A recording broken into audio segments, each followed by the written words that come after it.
Eu queria perguntar para vocês, de quem que vocês cuidam?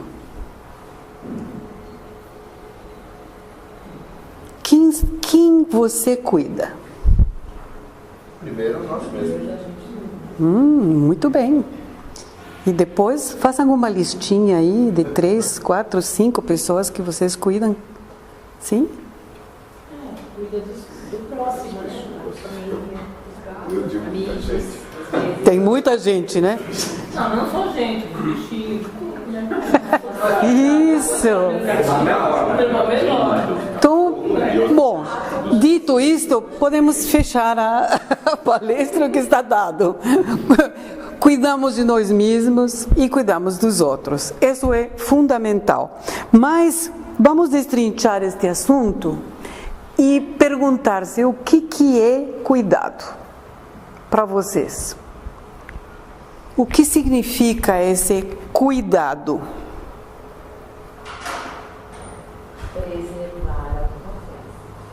Preservar alguma coisa, entra. Dar atenção a alguma coisa é cuidar dela, né? Que mais? Proteger alguma coisa é cuidar dela, né? Eu acho que a partir do momento que você tem claro na sua vida uma escala de valores ou uma escala de importâncias, a tendência é você tomar mais cuidado com aquilo que para você tem mais valor. Aquilo que você quer preservar, que você quer cuidar, né? Bom, vamos lá então, para ver o que é cuidado. Para o dicionário e tal, esse cuidado vem de cogitato, que é pensamento. Então você tem que pensar nisso que está cuidando. Aquilo que você cuida tem um pensamento e uma reflexão, que é o que o Oswaldo acabou de falar. No momento em que eu decido, não, isto tem mais valor para mim, eu vou cuidar disto. Que há coisas que não têm tanto valor e você não dá tanto cuidado a elas, né? Então, colocar cautela, colocar atenção, precaução, já é cuidar. E também cuidado nos remete a curare, que é uma outra via dessa mesma palavra, que é curar. Então, se eu estou cuidando de algo ou de alguém, eu estou colocando cura também nisso. Eu estou preservando a saúde, o tempo de vida daquela coisa ou daquela pessoa. Me interrompam quando vocês queiram intervir para alguma coisa ou perguntar alguma coisa. Então, isso é o cuidado. Então, um cuidador, o que seria esse cuidador? Vamos ver, cuidador. Fala para mim, o que é um cuidador? Difícil definir uma palavra. Rapidinho, não estamos aqui juntos, né? Não é... Preservar, né? Que ajuda a preservar a vida, o cuidador que ajuda os problemas que se apresentem em determinadas ocasiões, um problema que essa pessoa tenha de ordem físico, qualquer coisa, você está ali para auxiliar, é um auxiliador. Auxiliador, aí bem como cada um traz da sua fonte alguma palavra que amplia o nosso repertório. Quem mais quer falar sobre o que é um cuidador? Zelador. Como? Zelador. Zelador. Perfeito, perfeito. E que está na posição de servir. Servir. Muito bem. Quem mais? Eu acho que aí, né, você pode ter uma inclinação natural para cuidar das pessoas. Então você é um cuidador natural. Você vê alguém necessitado ou numa situação mais delicada, perigosa, você vai lá e ampara, tenta ajudar, orientar essa pessoa. E você também pode ser um cuidador no seguinte sentido: você faz uma lista das carências que uma pessoa tem. Em que fases da vida nós somos mais carentes? Quando nascemos e quando estamos próximos ao desencarno, velhinhos. Porque nós somos mais indefesos, não somos mais autossuficientes. Então, uma pessoa que realmente se interessa pelo próximo, ela tende a ficar mais atenta, zeladora, com esses limites etários, né? O nascimento e a velhice, aonde o ser humano fica mais vulnerável. Perfeito. Eu sempre sou perfeito. O que eu posso fazer? Perfeita relação que ele fez. Vamos mais? Só para estressar os leoninos que eu faço isso. Muito bem, então vamos ver o que temos aqui ao respeito de cuidador. É aquele que cuida. E aí vamos ao grego. Terapeuta, que é uma palavra que vem do grego terapeuin, terapeutos, que é alguém que cuida, mas que também ensina a se cuidar. E aqui há uma grande diferença. Porque quando eu cuido de alguém, o mais importante é que ensine a essa pessoa a se cuidar. Não é só proporcionar e proporcionar e proporcionar coisas. A pessoa tem que ser, e a nossa filosofia propõe, autônoma. Ela precisa saber cuidar de si própria também. Há momentos em que, como disse Oswaldo, na criança, você não vai querer que a criança se vire sozinha, mas você vai ensinar a essa criança a se virar.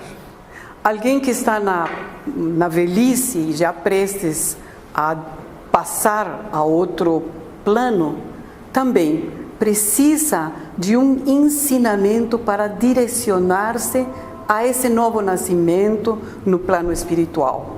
Então, falam de alguém que já é velho como de alguém que retorna à criancice. Só que, normalmente, a gente, quando tem um velho perto de si, tenta dar para ele um cuidado exagerado, deixando ele sem autonomia, sem capacidade de ele pensar por si. E isso está simplesmente retardando o seu nascimento próximo para o espírito, né? E talvez até desencaminhando ele, porque ele não sabe quais são os próximos passos na direção dessa morte, entre aspas, né? O que deveríamos fazer é ensinar que eles têm, por exemplo, que comer diferente, que dormir diferente, que se preocupar por coisas diferentes da vida, né? Porque já estão se encaminhando a outra face.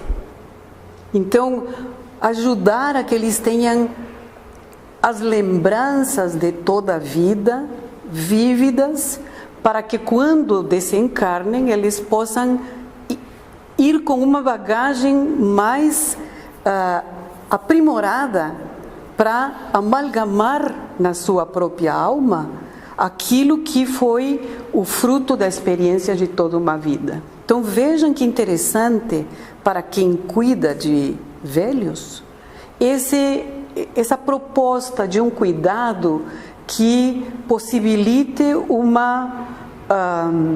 uma trajetória de lembranças não saudocistas, sino de o que te deixou de ensinamento tal coisa, o que você pensa ao respeito de tal outra, para que a pessoa possa ir refletindo sobre o assunto e resgatando aquilo que verdadeiramente valeu a pena ter vivido e levar isso consigo gravado no seu coração.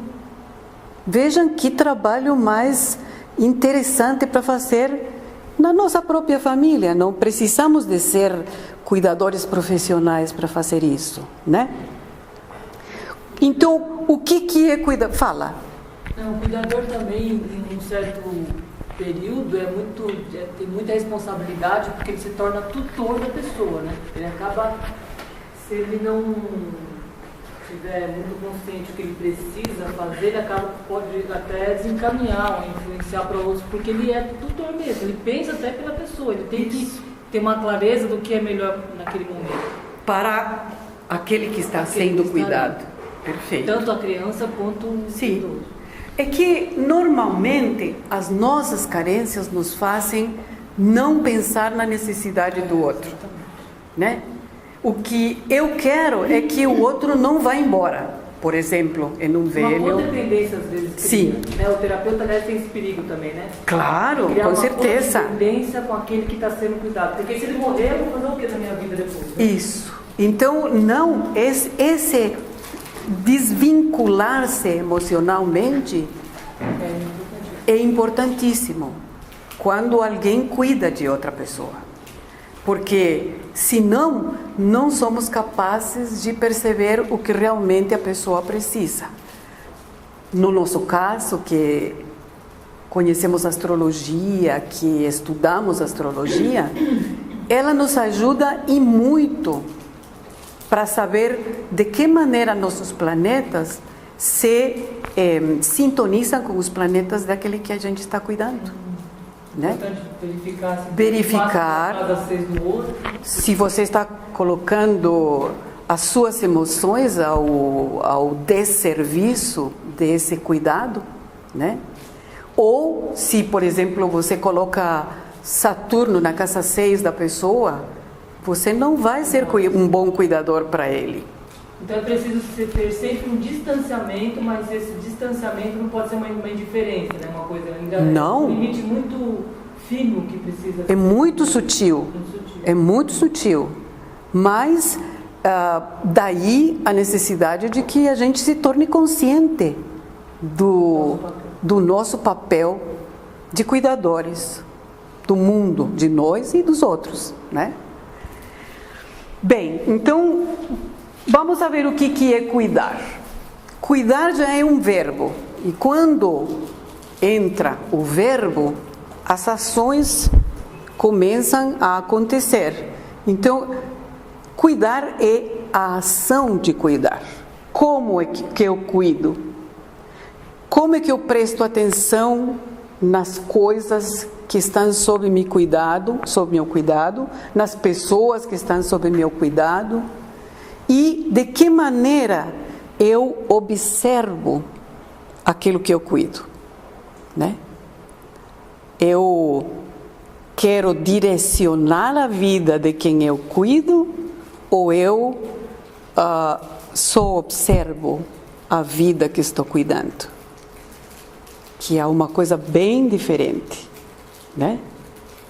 Estar perto sem interferir é uma coisa muito difícil, muito, muito difícil.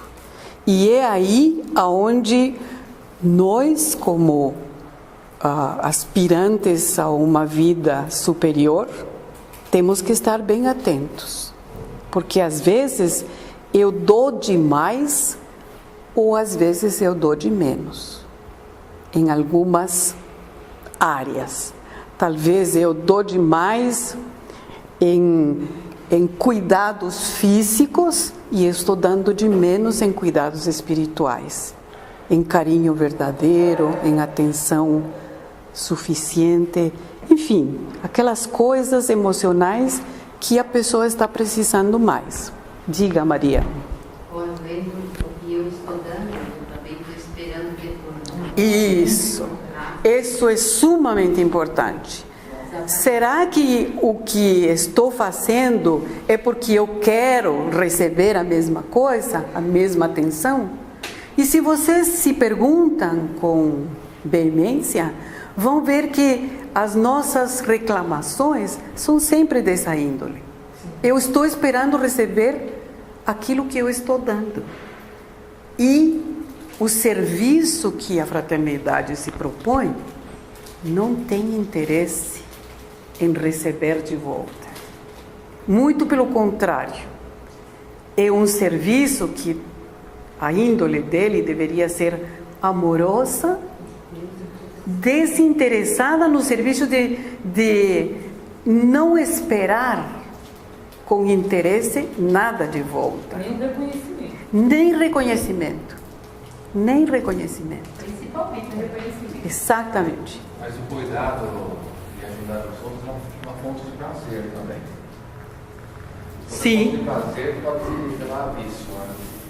Mas talvez a gente possa colocar essa fonte de prazer como as santas alegrias que a gente tem que procurar. Eu não estou procurando prazer físico em cuidar do outro, mas cuidar do outro me dá um prazer espiritual muito grande.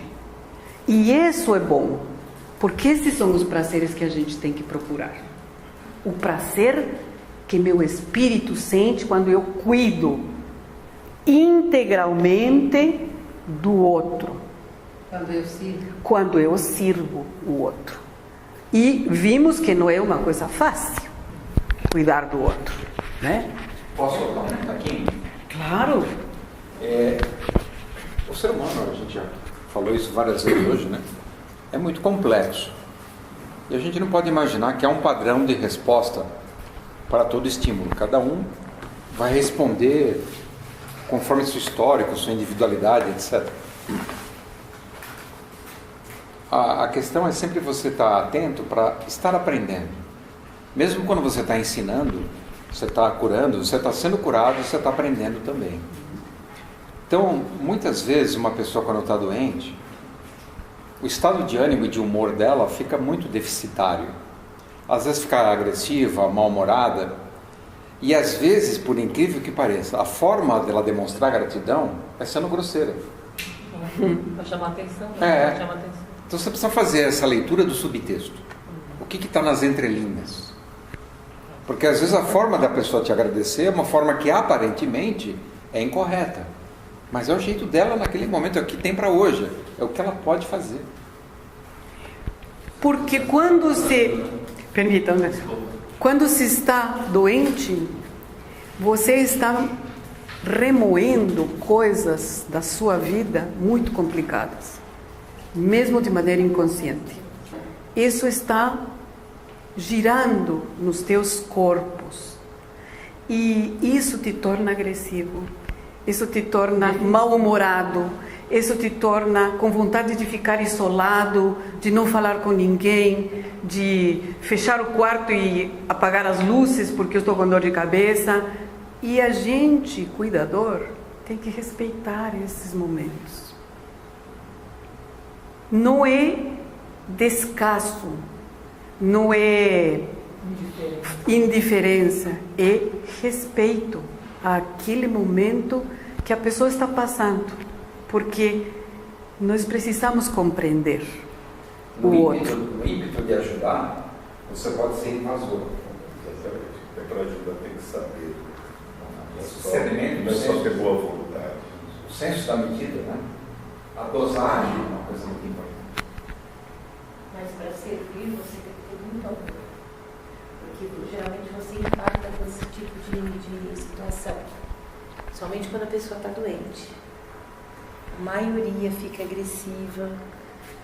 Então, para você servir sem interesse, sem um salário, sem nada, tem que ter muito amor. Correto. Exatamente. Esse é o grande desafio, né? Esse é o grande desafio. Agora vem algumas outras perguntas que eu quero fazer para vocês.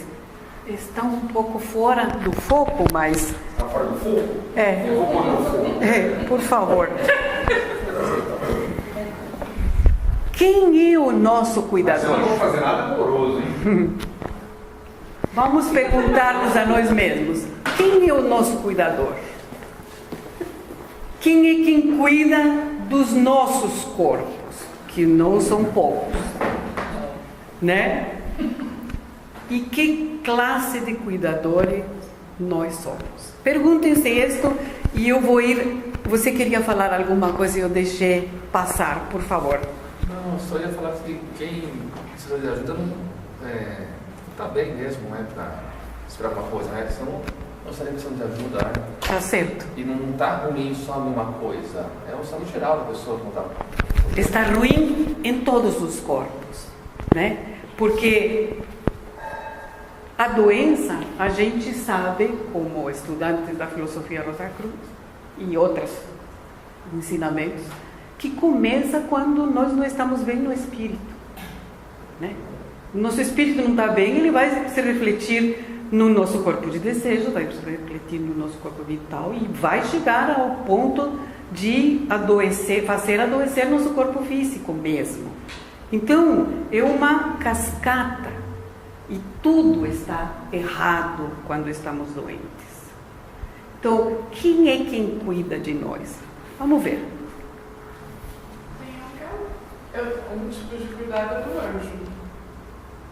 Um anjo. Hoje de manhã a gente falou ao respeito dos anjos, né?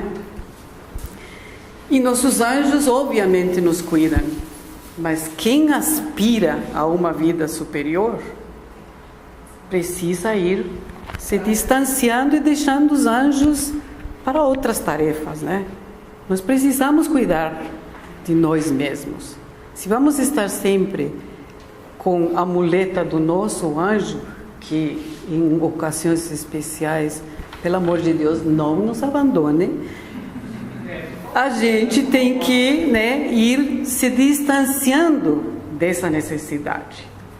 Do anjo, não do anjo, mas da necessidade de pedir socorro em termos de saúde, por exemplo, né?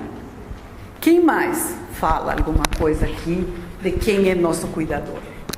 Acho que nós mesmos. Nós mesmos. Quem é nós mesmos? Acho que é a nossa consciência, né? Ótimo. É a nossa consciência. Nosso cuidador é a nossa consciência. É aquilo que fala de 100% responsável. Eu sou 100% responsável. Tomara que um dia consigamos falar isso, né? Porque é a nossa consciência, primeiro, de todos os nossos corpos, de como é que funcionam esses corpos e de o grau que eu tenho de atenção para com esses corpos. O meu corpo físico é o corpo mais fácil de observar e de prestar atenção, porque é o concreto, vamos dizer, né? É aquilo que a gente toca, palpa, sente, vê. E quem conhece o funcionamento do seu corpo perfeitamente? Nós mesmos. Conhece? Sim, quem conhece? Quem conhece? Nem o médico conhece nesse caso, mas assim, você tem que ser um observador. Não, o que tem que ser é uma coisa. Eu estou falando do que é. Estou falando de um corpo físico que a gente não conhece. Sim. Preciso, sim. Você falou que a gente tinha que falar com veemência. Eu estou falando com veemência. A gente não conhece o corpo físico. O corpo físico que é concreto, visível, palpável, cheirável, e nós a gente não conhecemos. Quanto menos o nosso corpo vital, que é a réplica do nosso corpo físico. Quanto menos o nosso corpo de desejos, que é volúvel. Hoje eu quero amarelo, amanhã eu quero verde. Não gostei dessa cor. Gente, é uma dificuldade muito grande. E aí eu concordo com a nossa amiga, somos o anjo para ajudar-nos, né?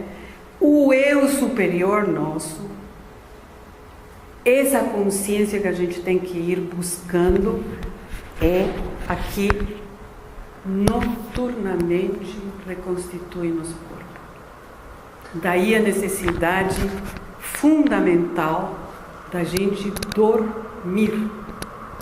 de noite, porque é quando mais facilmente o nosso corpo se reconstitui, os nossos corpos se reconstituem, né?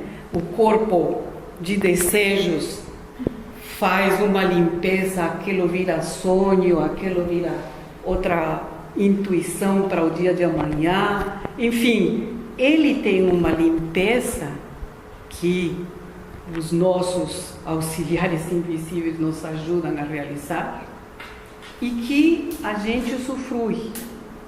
Então, o corpo vital se reconstitui e de manhã a gente não sabe porque está feliz e contente, sendo que foi dormir num bagaço, né? Cansado, estressado e etc.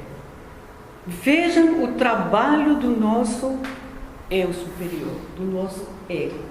Então, posso falar uma coisinha sobre a noite? Sim. A noite ela tem horários específicos para determinadas frequências, né? E o pior horário da noite é das 3 às 5. É onde as trevas praticamente dominam o planeta, né? Pelo menos a região que está nesse fuso horário. E é a região mais perigosa para o seu sono, onde costumam incidir os piores pesadelos. Então, a Ana falou para dormir bem, né?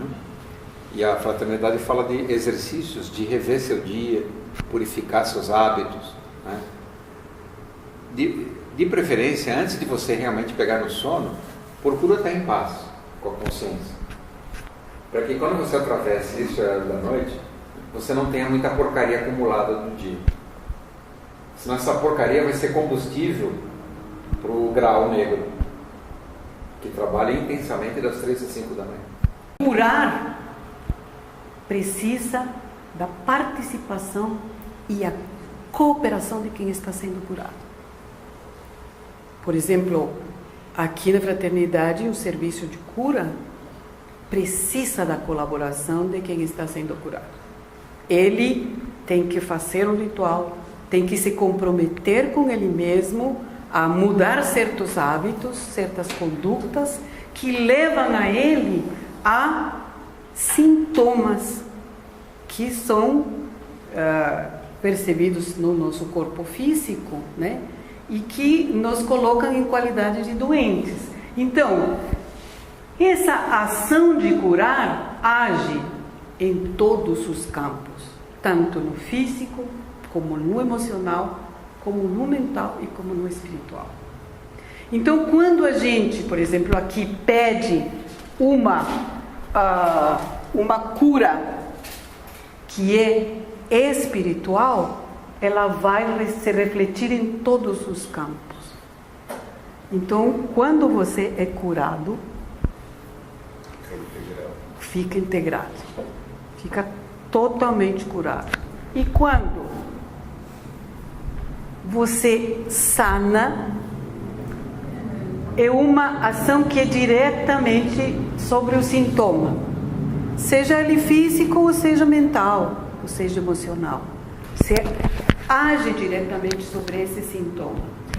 Veja, por exemplo, que Cristo, quando sarava alguém, falava: foi tua fé que te curou. Ou vá e não peques mais. Para que não aconteça algo pior, né? Isso. Ou seja, precisava, ele tinha sarado o sintoma. Por isso que nós somos obrigados a curar os enfermos. Ninguém falou para nós banizarem os enfermos. Curem os enfermos, né? Então, eu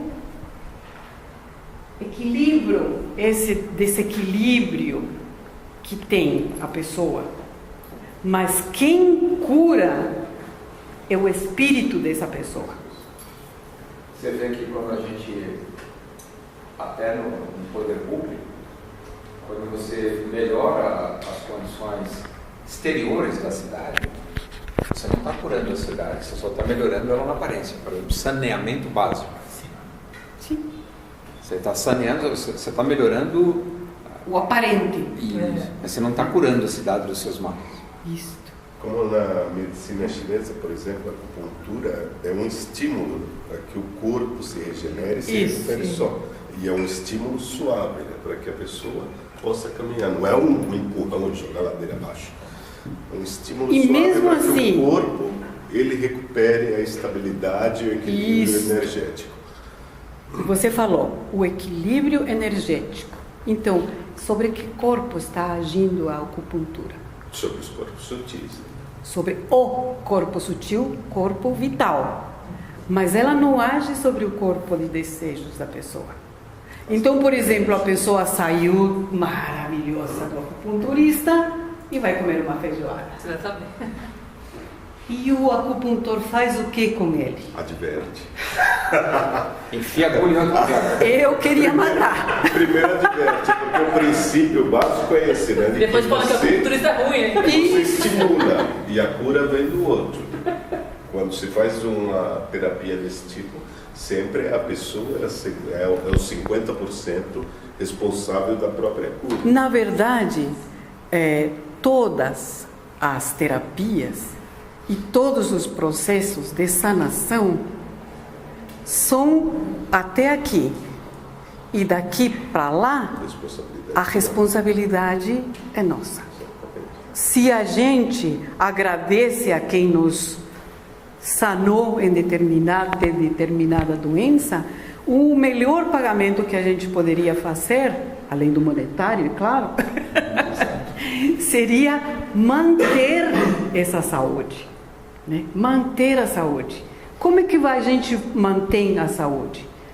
Com hábitos adequados em todos os corpos, não somente no corpo físico, porque, claro, é aquele que vemos com mais clareza e a gente não come bem, não se ocupa de si bem, e os outros, e os hábitos de pensamento, de emoções negativas, de ressentimentos que a gente guarda, que são os piores, né? Porque sentir uma coisa é ruim, mas ressentir durante tempo, ficar com uma mágoa durante tempo, isso faz do corpo pântano.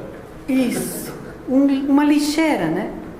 De produtos tóxicos que em algum momento vão eclodir no nosso corpo físico, né?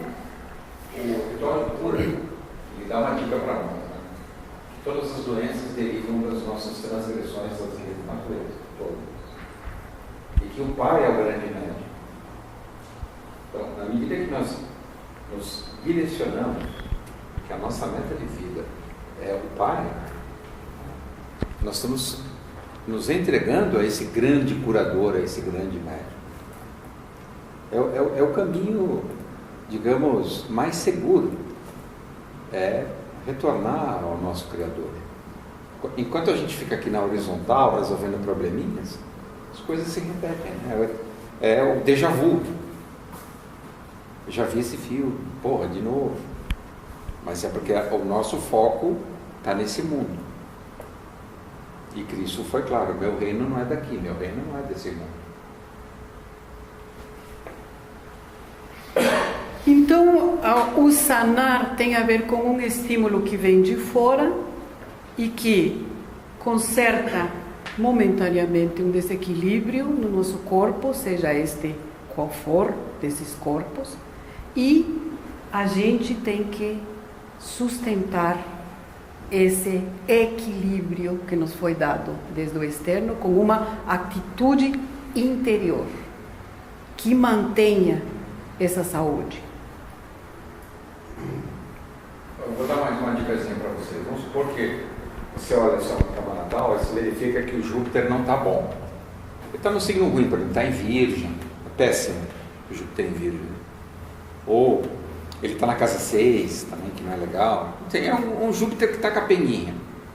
Olha, se você tem um Júpiter capenguinha, a sua vida, principalmente depois dos 40 anos, tende a dar tudo errado. Só piora. Então, se a sua vida só piora e você entrar nessa frequência, você vai ficar cada vez mais mal-humorado, decepcionado, frustrado. Aí seu fígado vai começar a parar de funcionar. Você vai deixar de filtrar o sangue bem. E você começa a ficar podre vivo, morrer vivo. Então, localiza esses planetas chaves de saúde, Júpiter, Sol, e verifica signo, casa, questão, para verificar se você já saiu na largada com uma aparelhagem boa em termos de saúde ou não. Se você vai ter que construir a saúde em você, ser seu próprio curador. Né? Se o seu mapa não ajuda, você tem que correr atrás, porque a tendência é, na próxima encarnação, o mapa ficar pior ainda. Né? Lembra do que Cristo falou, né? Aquele que tem, mais lhe será acrescentado. Aquele que não tem nada, mesmo esse pouquinho que ele tem, ele será tirado, é cruel. Isso vale para a saúde. Mas, João, Marte tem alguma coisa a ver com saúde? Não? Bastante. Mas Marte é saúde aguda. O que é saúde aguda? Marte, por exemplo, te dá períodos de boa saúde. Júpiter garante que você tenha saúde sempre.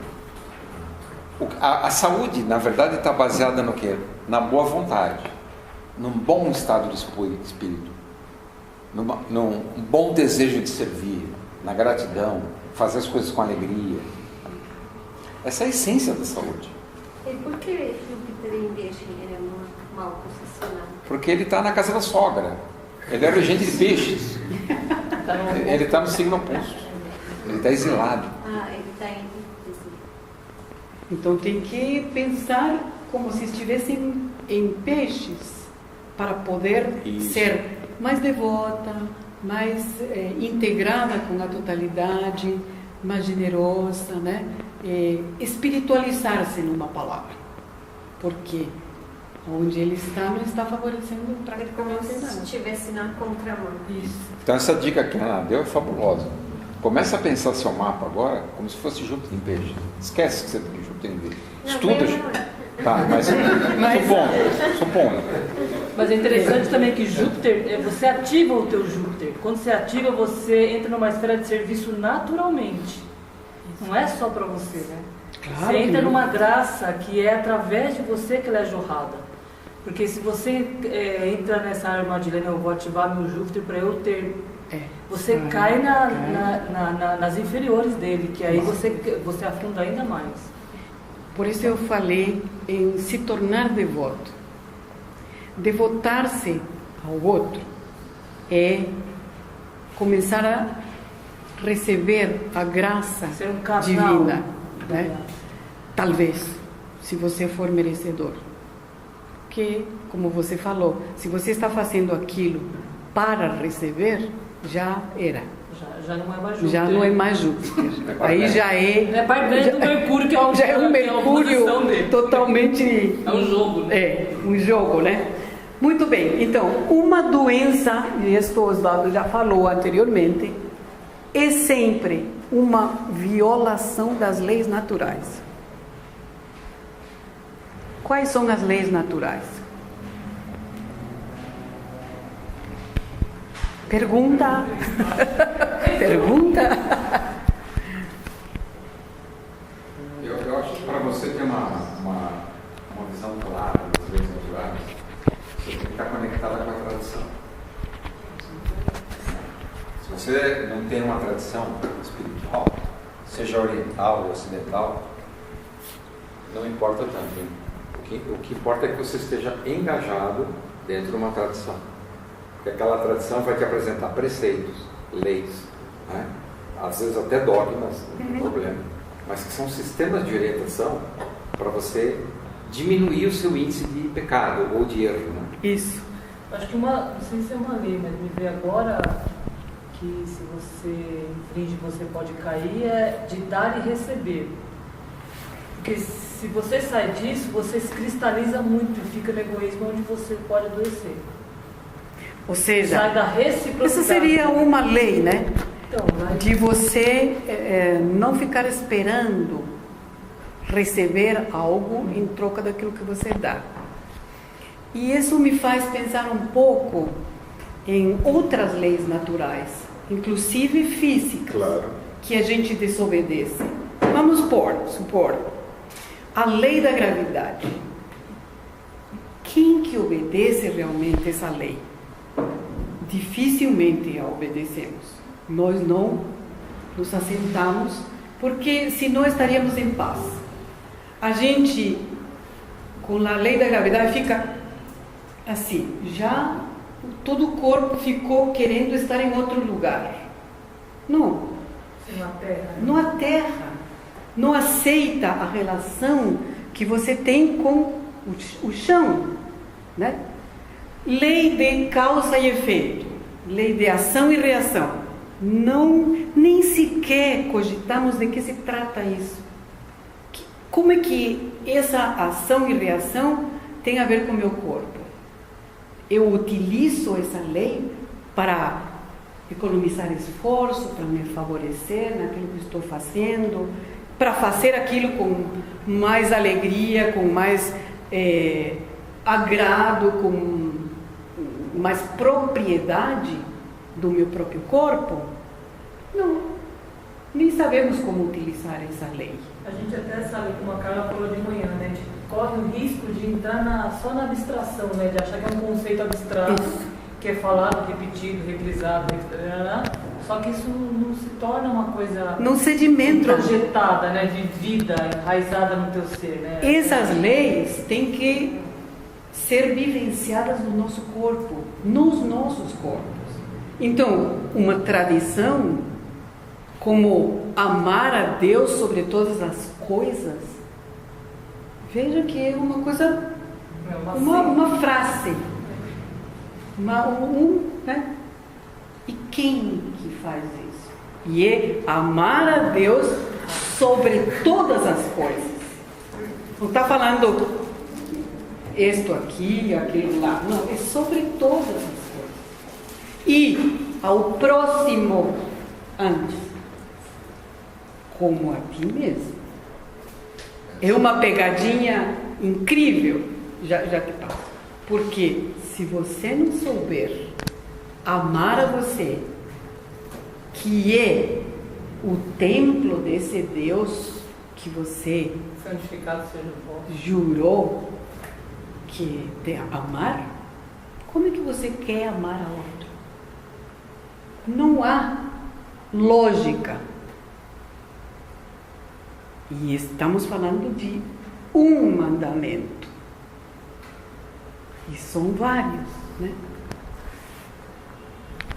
Quando você... Tudo depende de interesse, né? Você está realmente disposto. O mundo pode ser dividido em dois tipos de pessoas. Pessoas para valer, né?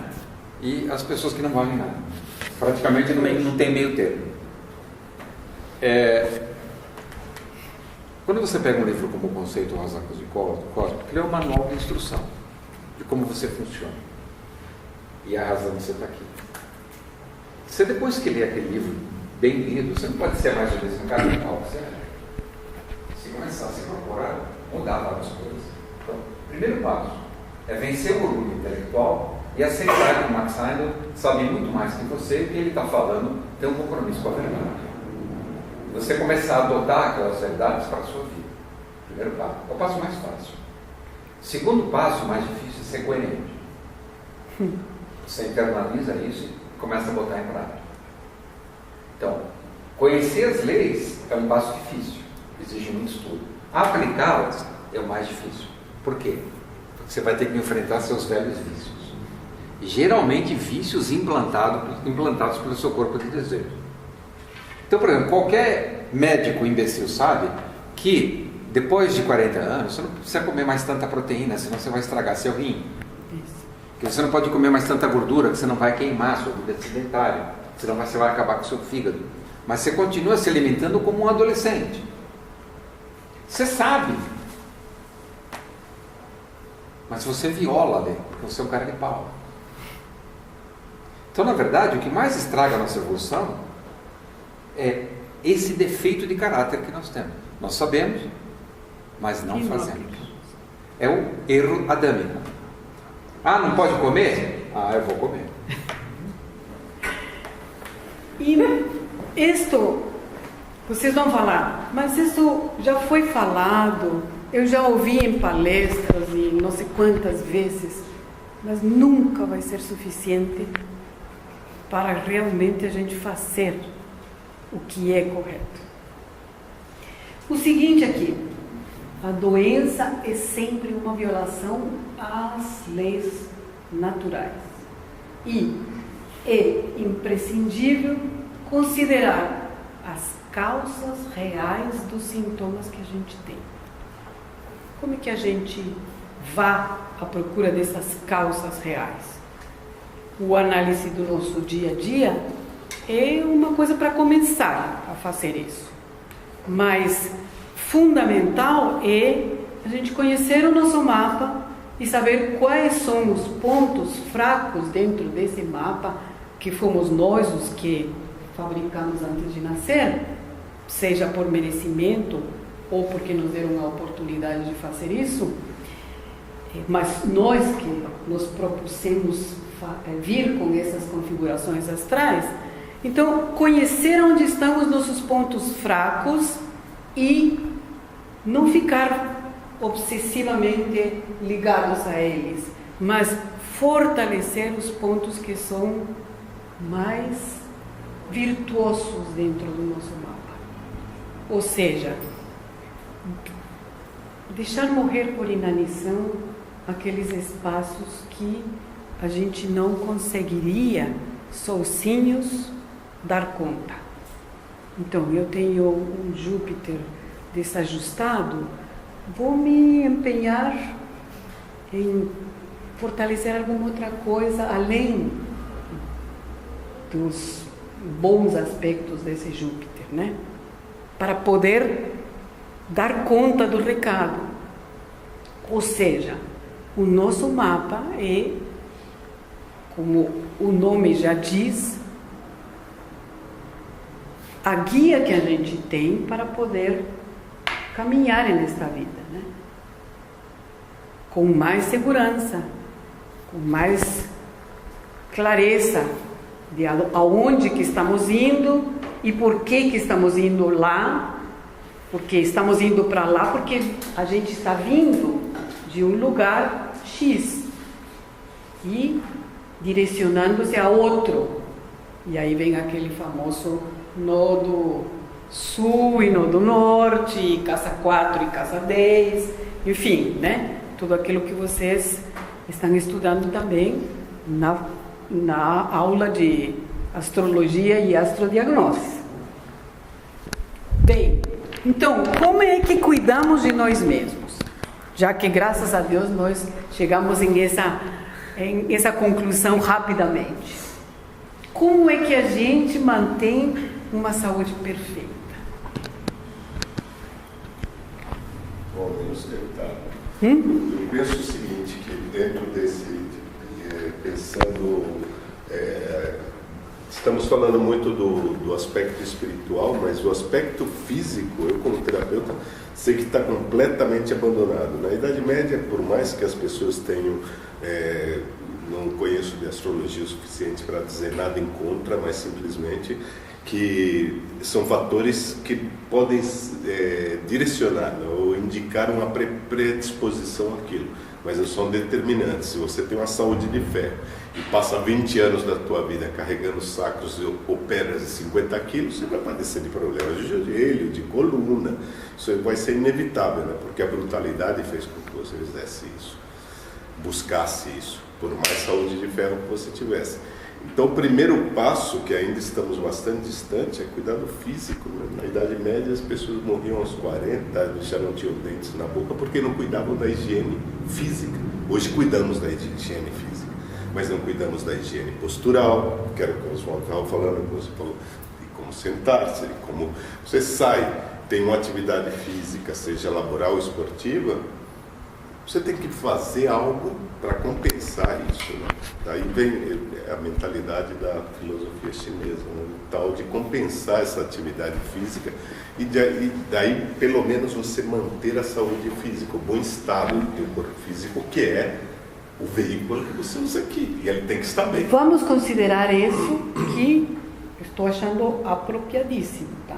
A gente é o corpo que vê, tem que cuidar dele. Que reflete o pai. Tem que cuidar dele simplesmente porque é o templo do nosso espírito. Mas vamos ir destrinchando esse como cuidar de nós mesmos. Já vimos que fisicamente é uma necessidade. Ok. Eu acho que a gente tem que pensar como músico, né? Se eu quiser que a orquestra toque bem, eu tenho que investir em todos os músicos. Existem os músicos que estão ligados ao corpo físico, isso é importante. Os músicos do etérico, do astral, etc, do mental. Então, a saúde é uma questão de orquestração da sua existência. Enquanto você cuida do físico, você pode cuidar do desejo, do vital ao mesmo tempo. Claro que sim. Mas eu me refiro ao físico, que já está completamente abandonado para a pessoa pensar que só cuidando fazendo obras de caridade, pensando que está cuidando de si, não está. Você tem que cuidar do físico, porque senão você não pode cuidar de outro. Isso. Então, por exemplo, quando você vai fazer uma caminhada para cuidar do seu físico, da sua circulação do coração, durante a caminhada você pode estar em estado de serenidade, de meditação, de gratidão. Exato. Né? Então você pode fazer um trabalho conjunto.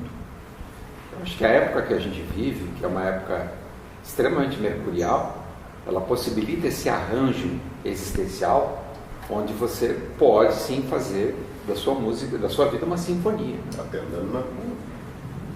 Exatamente. Quem mais quer conversar sobre o assunto? Acho que você se observar, mudar os hábitos, né? Os hábitos é questão de corpo vital. Veja que quando falamos vou mudar de hábitos, estamos trabalhando no nosso corpo vital. E esse já vai te ajudar a organizar melhor o corpo de desejos. Porque você disse, não, isto não vou comer porque isto não faz bem. Já está falando para o corpo de desejos, para um pouco, esquece porque não vai te dar essa comida. Né? E assim em outros níveis, né? Estou ralhando por baixo, mas em outras situações também se dá isso. Não vou ficar falando mal dos outros, não vou ficar com pensamentos libidinosos quando não devo. Enfim, todos os pensamentos nossos, os nossos desejos, vão se organizando quando os nossos hábitos começam a ser cuidados, a ser observados. Orar e vigiar. Diga, Maria. A cólera também, né? A cólera? Os excessos de cólera, né? Que são, sim. Acho que mais veneno do que muita coisa. Sim. Né? Porque só que é o seguinte, a gente quando começa a estudar uma filosofia em si, você vai se integrando um pouco mais, isso a gente sempre soube que a cólera não faz bem para ninguém. O ódio, a mágoa, essas coisas, quer dizer, é mais veneno do que tudo que entra pela boca. Correto. Então, quer dizer, você consegue, digamos assim, eliminar uma grande parte dos seus sentimentos em relação o que acontece de você sentir essa agressividade que é dirigida contra você, tá? De você não reagir. Ok. Não reagir. Obrigada. Né? Alguém mais? A gente conhecendo mais o corpo físico, né? Aqueles exercícios que você dava da respiração, é saber que tem um pulmão aqui, então a minha posição de estar prestando atenção, porque eu estou mais usando a lei da gravidade, mais aberta para estar ouvindo, para estar deixando entrar alguma coisa. Acho que muito conhecer como é que funciona. Isso. Conhecer, informar-se, isso é fundamental para manter uma saúde perfeita. Perfeita. Vamos aproximar-nos um pouco dela. Porque a perfeição é uma meta que Tá bom. sou o goleiro. sou o goleiro, consegue, né? A gente também pode Tá sempre, pensar Gabriel. uma compreensão, e isso a fraternidade ajuda bastante, né? Com a astrologia também, a gente compreender o outro. A gente também ter tolerância em relação às reações do outro, né? De repente com uma agressividade, ou com, por exemplo, como o Oswaldo falou, mau humor, né? E outros sentimentos e outros temperamentos que a gente tem no dia a dia, né? Isso é muito comum, né? A gente todos os dias tem, né? Contatos, né? Então, essas relações, a gente precisa sempre manter a nossa serenidade, e isso também ajuda muito na nossa saúde, porque a gente não se influencia muito com o meio e a gente procura entender o outro de uma outra maneira, né? Correto. Abre um pouco mais, precisa abrir a mente também, né? Vejam que tudo que a gente falou em função daquilo que ressoou dentro de nós, o que foi dito, o que foi proposto, a pergunta que foi lançada, fez com que essas palavras que vocês emitiram viessem à tona, mesmo que vocês simplesmente tenham pensado elas e não expressado elas verbalmente. E agora gostaria que a gente meditasse sobre o que a fraternidade considera fatores de cura, que são 3. Olha que interessante. 3 fatores são os fundamentais para a cura de um indivíduo. Primeiro, o poder do Pai Celestial. Não existe doença que, se Ele não quiser, possa ser sarada por ninguém. Então, o poder do Pai Celestial está em primeiro plano. E se Ele não quer, é porque ainda você precisa purgar alguma coisa até entender o porquê dessa doença. Existe uma cura nos evangelhos que é a cura da hemorroíça, aquela que tinha uma hemorragia há 12 anos, consta assim no evangelho. A mulher sangrava há 12 anos. Isso é significativo, né? É simbólico. E vá onde estava Jesus Cristo e toca a borda do manto dele, naquela multidão. E ele vira e diz: quem me tocou? Que ela não queria se manifestar porque era uma vergonha o que acontecia com ela. Então ela disse: é o Senhor. Ele disse: estás curada. Ou seja, ela mesma não tinha percebido que já tinha sido agraciada com o poder do Pai Celestial. E foi ele, como sanador nesse momento, curador também, que avisa a ela: já estás curada. Por que vem a me tocar se você já está curada? Insistir na doença é uma coisa que é muito comum em nós. Nós, na verdade, não queremos ser totalmente sãos, porque estar doente nos qualifica como pessoas que precisamos do outro. Precisamos da atenção da mãe, do médico, do marido, enfim.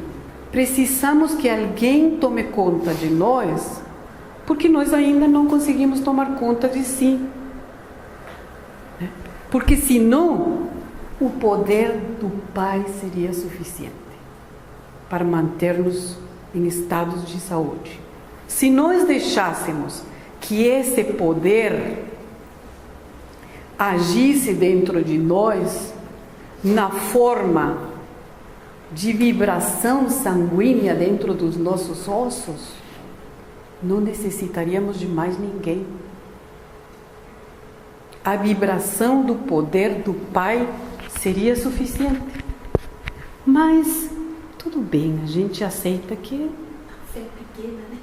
a fé é pequena e ainda não sentimos esse poder do Pai agindo dentro de nós. Esse exemplo da hemorraíza é bem interessante porque daria para a gente viajar. Vamos tentar visualizar a situação. Então, Cristo está andando na multidão, aí ela chega toda tímida e encosta na borda do manto. Olha todo o simbolismo lindo, né? Aí no mesmo instante Jesus fala: quem me tocou? Aí um discípulo irônico com o Capricórnio fala: pô, mestre, não viaja, tem um monte de gente esbarrando em vocês. Ele fala: quem me tocou? Quem delira? O que você tomou hoje no Cabernet? Mas por que ele sentiu isso? E qual é a diferença? A diferença, como falou a Ana, é que essa mulher, apesar de já estar sofrendo 12 anos, 12 signos, ela foi ao encontro da cura. Ela realmente buscou. Isso que significa ir tocar no manto. Ela foi para a fonte. Qual é o problema do doente? Ele fica esperando a cura chegar nele. Esta é a carga. Postura ativa. Ou às vezes não quer que a cura chegue. Não Então, quer. qual é a grande porcaria? Nós ficamos viciados com essa palavra, paciente. Isso, que hoje vou falar muito, né? Tem que ser agente, não paciente. Isso. E ela foi o que? Ela foi agente. Ela foi agente sobre sua cura. Ela que foi e tocou. Ela se tornou digna. E 12 anos é o ritmo de chuva. É quase 12, né? Podemos considerar 12. Perfeito. Então, existe a necessidade, outro fator de cura é que existe um sanador, um foco. Né? Isso que o Oswaldo falou, eu tenho que ir na direção desse sanador. Né? Seja ele qual for, nós estamos aqui dizendo este é melhor que aquele, este método é melhor que o outro. Cada um vai encontrar o seu próprio método de ir na direção da sua própria cura, né? Então, existe alguém como foco para te curar. E, por último, ser agente de ir na direção da nossa própria cura. Querer modificar os nossos maus hábitos, querer modificar os nossos tecidos corpóreos, querer modificar os nossos pensamentos, querer modificar as nossas emoções negativas e, especialmente, a postura de nós no mundo. Não ficar esperando que o outro venha para nós, ir na direção de. É a oração de São Francisco. Não ser consolado, mas consolar. É assumir a filiação divina. Isso. E a compaixão, né? Se compadecer. Padecer junto com o outro aquilo que o outro está passando. Porque não existe cura isolada. Nós não vivemos isolados no mundo. Se alguém está doente do meu lado, eu também sou responsável dele. Né? Qual é o signo, portanto, que tem mais dificuldade de alcançar a verdadeira cura? Leão. Alcançar? A verdadeira cura. Leão. Leão é o único signo, por paradoxal que seja, regido pelo Sol, que é o signo incurável. Porque ele não é capaz nem de se arrepender, nem de sentir vergonha. E se você não sente vergonha de si, nem se arrepende, você só é sanado, mas jamais será curado. Por isso é que as 3 frases da filosofia Rosa Cruz encerram a atitude que a gente teria que ter. Uma mente pura, não poluída pelo exterior, um coração nobre, ou seja, um coração aonde a luz do Pai possa vibrar junto com a do Filho, para que o Espírito se torne santo. Isso dá como resultado um corpo são. Essa é a síntese de tudo o que a gente falou durante o dia de hoje.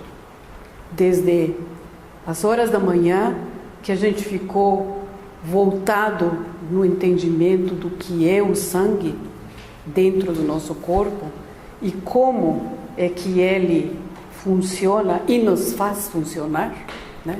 Porque o gás que vibra dentro do sangue é a vibração do Pai, do Filho e do Espírito Santo dentro do nosso corpo. Se eles fluem por todo o nosso ser, não pode existir doença no nosso corpo. Só cuidando dos outros, só nos cuidando mutuamente, é que a gente pode alcançar um pouco mais de saúde. Porque quando eu cuido de outro, esse talvez cuida de mim, e assim a rede aquela vai se formando, né? Porque a minha rede é muito pobre ainda, mas quando um ou vários carvões se juntam para pedir saúde, a saúde acontece. Por quê? Porque onde 2 ou mais se reúnem no nome do Cristo, Ele estará. E estando Ele junto com nós, não há nada que seja impossível. Servindo então amorosa e devotamente. Devotamente é aquele estado de oração que a gente precisaria alcançar quando realiza a ação cotidiana. Ou seja, quando peixes e virgem podem se unir e vibrar junto para poder alcançar alguma elevação espiritual. Desejo que as rosas floresçam em vossa cruz.